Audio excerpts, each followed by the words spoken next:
एक नई वीडियो के साथ आज मैं फिर हाजिर हूं, आपका होस्ट दोस्त विक्रांत जोशी। आपका स्वागत करता हूं मेरे रिव्यू मास्टर में, जिसमें हम लेके आते दिन भर की स्पेस और डिफेंस न्यूज की टॉप खबरें। तो चलिए जान लेते हैं। अपनी सबसे पहली खबर की बात करेंगे तो वो हमारे जो इंडिजिनियस डिफेंस प्रोडक्शन है और जो हम बाहरी सामान खरीदते हैं उनमें समन्वय बनाने की तरफ से आ रही है। सरकार ने यह सोचा है कि जो सामान हम बाहर से खरीद रहे हैं, डिफेंस इक्विपमेंट जैसे कि जो मेनली प्रोडक्ट है वो रफेल होने वाला है और S-400 होने वाला है, तो इनके लिए जो पैसे एलोकेट किए गए थे और उसको रखा गया हुआ है, तो इसको अब डाइवर्ट करने का प्रयास किया जा रहा है। असल में गवर्नमेंट ये करेगी कि इन जो डिफेंस मैन्युफैक्चरर है जो कि विदेशी हैं, उनसे ये पूछा जाएगा कि जो प्रोडक्ट हैं वो कब डिलीवर हो सकते हैं, और जब वो पता चलेगा कि कुछ 3 महीने 6 महीने, ये तो नॉर्मल है कि 3 महीने 6 महीने लगेगा, तो इतने समय में यह जो पैसे हैं उनको डाइवर्ट करके जो भारत में बनने वाले इक्विपमेंट हैं जिनको स्टार्ट नहीं किया गया है उनकी तरफ डाइवर्ट किया जाएगा। कभी भी जो प्रोडक्शन स्टार्ट किया जाता है तो जब कॉन्ट्रैक्ट दिया जाता है तो उसके लिए कुछ 10% या 15% ही शुरुआती अमाउंट पे करना पड़ता है, चाहे वो विदेशी कंपनी को हो चाहे देशी कंपनियों को हो।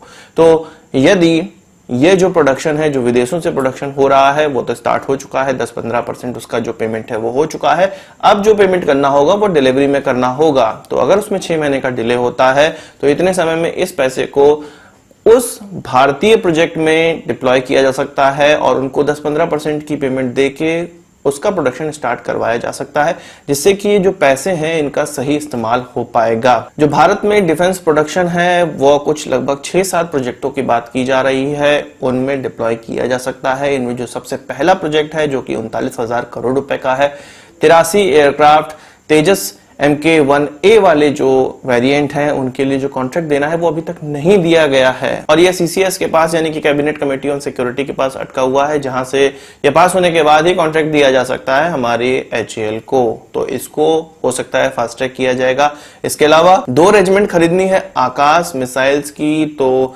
जो कि 6,000 करोड़ रुपए का प्रोजेक्ट कहा जा रहा है, तो इसको भी आगे बढ़ाया जा सकता है, इस पे भी अंतिम निर्णय लिया जा सकता है। इसके अलावा 6 रेजिमेंट खरीदनी है हमें पिनाका मल्टी बैरल रॉकेट की, इसको भी आगे बढ़ाया जा सकता है। और बहुत से ऐसे हमारे वेरी फास्ट पेट्रोलिंग वेसल्स हैं जो कि 12 की संख्या में कहा जा रहा है, उनको भी आगे बढ़ाया जा सकता है। तो कुछ ऐसे प्रोडक्ट हैं, कुछ ऐसे प्रोजेक्ट हैं जो कि भारत में बनने वाले हैं, इनमें यदि वो पैसे डाइवर्ट कर दिए जाए जो कि विदेशों को हम देने वाले हैं, तो इन जो 3 महीने 6 महीने हैं जिनमें प्रोडक्ट भारत को डिलीवर नहीं होने वाले हैं विदेशी प्रोडक्ट, उसमें इन पैसों का सही इस्तेमाल किया जा सकता है। तो यही गवर्नमेंट की सोच है। वही बात करें विदेशों से भारतीय लोगों को लाने की कवायद, तो कई दिनों से हम लोग ये सुन रहे थे कि हमारे जो शिप्स हैं वो रेडी हैं, हमारे जो एयरक्राफ्ट हैं वो रेडी हैं और ये बहुत बड़ा इवैक्यूएशन प्रोग्राम होने वाला है। इससे पहले जो बड़ा इवैक्यूएशन प्रोग्राम हुआ था वो 1990 में इराक कुवैत वॉर में हुआ था, जब 1.7 लाख इंडियंस को लाया गया था। इस बार कहा जा रहा है कि यह संख्या बहुत ज्यादा होने वाली है। रजिस्टर करने वालों की जो संख्या है वो 10 लाख तक पहुंच चुकी है, जिनको भारत लाने के लिए उन्होंने कहा है। पर इसमें प्रायोरिटी देखी जाएगी किनको सबसे पहले लाना है। इसके लिए 4 शिप अब डिप्लॉय हो चुकी हैं। असल में ये भारत से डिप्लॉय नहीं हुई हैं, ये 20 समंदर में थी, किसी न किसी मिशन में थी और अब जाके इनको 2 देशों की तरफ डिप्लॉय किया गया है। 2 शिप्स डिप्लॉय की गई हैं UAE में और 2 शिप डिप्लॉय की गई हैं मालदीव्स में। 2 शिप जो मालदीव्स में डिप्लॉय की गई हैं वो INS जलश्व है और INS मगर है। इसके अलावा UAE में जो डिप्लॉय की गई हैं वो INS शार्दुल और INS ऐरावत है। INS जलश्व की बात करें तो उसमें कुछ 700 से लेके 1000 तक लोगों को भारत लाया जा सकता है और मालदीव्स में यह संख्या कुछ उसके चौथाई के बराबर है जितने लोगों को वहां से लाना है, यानी कि मालदीव से लाना बहुत बड़ा प्रोग्राम नहीं होने वाला है। 8 मई को कहा जा रहा है कि ये जो शिप्स हैं वो मालदीव पहुंच जाएंगे और कहा जा रहा है कि 10 या 11 मई तक जो UAE पहुंचने वाला शिप है वो वहां पहुंच जाएगा और उसके बाद ही यह इवैक्यूएशन प्रोग्राम स्टार्ट हो जाएगा। इसके अलावा एयरक्राफ्ट की बात करें तो 30 बड़े एयरक्राफ्ट भारतीय एयरफोर्स के बिल्कुल तैयार हैं। इसके अलावा 14 और शिप्स भारत ने तैयार करके रख लिए हैं।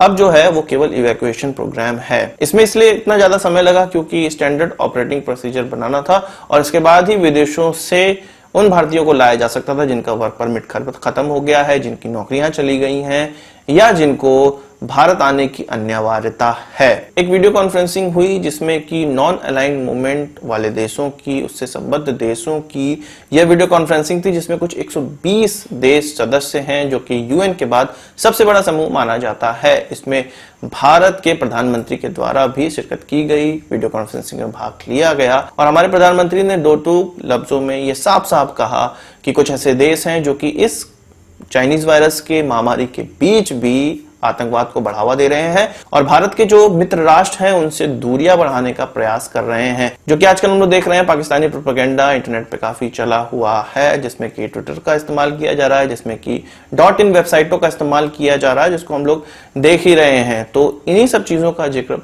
हमारे प्रधानमंत्री ने किया, यानी कि गवर्नमेंट का इस तरफ ध्यान है और बड़े जो फोरम्स हैं उन पर भी इस बात को उठाया जा रहा है। पाकिस्तान की तरफ से उनके प्रेसिडेंट इस वीडियो कॉन्फ्रेंसिंग में थे।